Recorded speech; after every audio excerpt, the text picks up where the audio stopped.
Metro ரயிலில் கிடந்த பெண்ணின் பிணம்.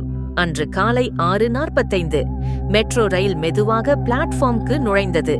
டோர் திறந்தவுடனே அந்த பெண் அசையாமல் தரையில் கிடந்தாள். கையில் ID card. Software engineer, ID company. Police விசாரணை ஆரம்பமானது. ஆபீஸ் காலேஜர்ஸ் சொன்னார்கள், shy girl sir, late night work, மெட்ரோல தினமும் தான் போவா. ஆனா சிசிடிவி ஃபுட்டேஜ் ஒன்று ஷாக் கொடுத்தது. அந்த பெண் ஒரு வாரமா தினமும் அதே 3 ஐடி ஆண்களுடன் லாஸ்ட் கம்பார்ட்மெண்ட்ல பயணம் செய்திருக்காள். போலீஸ் அவர்களை அரெஸ்ட் பண்ணினார்கள். இன்ட்ரோகேஷன்ல அவர்கள் சொன்னது, sir, we didn't kill her. அந்த நேரம் ஃபோரன்சிக் ரிப்போர்ட் வந்தது.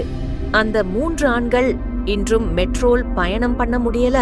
ஏன்னா ஒவ்வொரு ரயில் வரும்போதும் அந்த பெண் அவர்களையே பார்த்து சிரிக்கிற மாதிரி கண்ணுக்கு தெரிகிறதா. உங்களுக்கு பிடிச்சிருந்தா லைக் பண்ணுங்க, கமெண்ட்ஸ் பண்ணுங்க, சப்ஸ்கிரைப் பண்ணுங்க, மறக்காம பெல் ஐகானை கிளிக் பண்ணுங்க. அப்பதான் நான் அடுத்து போடுற பேய் கதை உங்களை உடனே வந்து சேரும்.